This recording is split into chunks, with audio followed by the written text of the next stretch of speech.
What if I told you we have all been fed a lie? Squidward, would it be possible to play your clarinet a little better? What if I told you Squidward is actually an excellent musician and I have proof?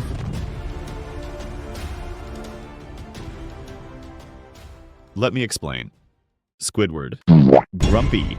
Gee, Patrick, do you think Squidward was trying to tell us something? Yes, I was! Rude. Let me guess, Tiny, a small salad? Talented musician. Hang on, talented? Yes, talented. Although a running joke in the show is that Squidward is awful at the clarinet, in episodes like Squidville, Christmas Who, and Bubble Stand, Squiddy is seen playing at a very high level.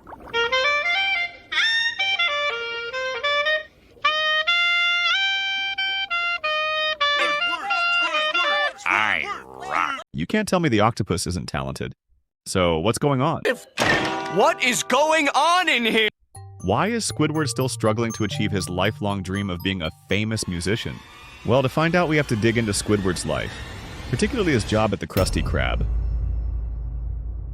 In the episode The Original Fry Cook, we see one of the most significant moments which led to Squidward never achieving greatness, killing his dreams in one vital sentence.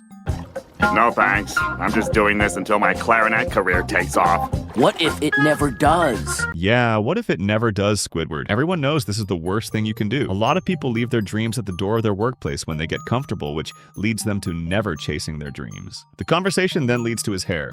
I could lose my beautiful flowing hair too, but I'm not buying a wig yet. This is a visual representation of his dreams and ambitions disappearing. Notice he is the cashier in the flashback. He is still the cashier after all these years.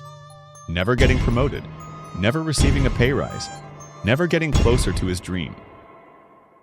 Some of you may argue he did get promoted. Please welcome our new manager, Squidward Tentacles! And you're right. In the SpongeBob SquarePants movie, he does get a promotion when Mr. Krabs opens the Krusty Krab 2. But this is soon changed. Once SpongeBob returns from Shell City and saves Mr. Krabs, he is then appointed the manager instead of Squidward. Manager, this is the greatest day of my life! But this is just the tip of the iceberg. So let's get into the next big factor stopping Squidward from pursuing his dreams, and that is no one other than Clarry. Don't worry, I'm going to make it clear. Remember back in the day, you and your friend are playing COD, FIFA, or some kind of game like that. You have two controllers, one has the dreaded stick drift. Well, that's the one you give to your mate. Well, this is kind of the same as Squidward playing the clarinet with stick drift. Not the best analogy I know, but I think you get the idea. His clarinet is broken and doesn't match his musical ability. So, let's back this up with some evidence.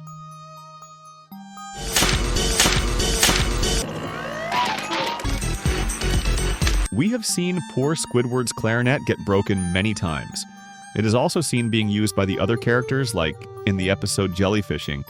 When Squidward is in a wheelchair, SpongeBob plays Squidward's clarinet. We also see SpongeBob admits to Squidward he used his clarinet to unclog his toilet in the episode Graveyard Shift. So what's stopping him getting another one? Well, this ties back to his job and supports the idea that his job at the Krusty Krab is holding him back.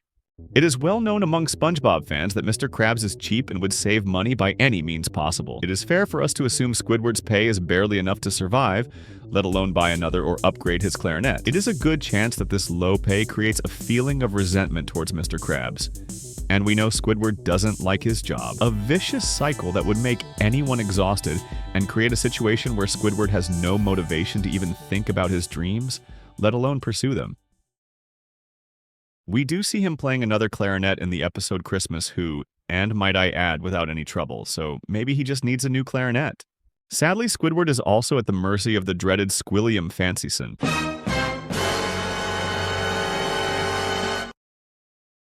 Their encounters are often a reminder of where Squidward could be in life, and he is often left humiliated after these encounters. Squilliam often rubs his fame and wealth in Squidward's face. This would leave most people devastated. With Squiddy's very little free time, he finds himself struggling to practice. This is down to his neighbors SpongeBob and Patrick. How about now? No! Although they might not mean it, they are a huge distraction for Squidward in his spare time. So what are my predictions for Squidward's future? Well, I think Squidward will move to Squidville after finding true squid love. She or he will buy him a new upgraded clarinet for his birthday, and he will then achieve his dreams of becoming a famous musician. He will soon after release a biography called The Comeback Squid, and after becoming a millionaire, Squidward Jr. will be born.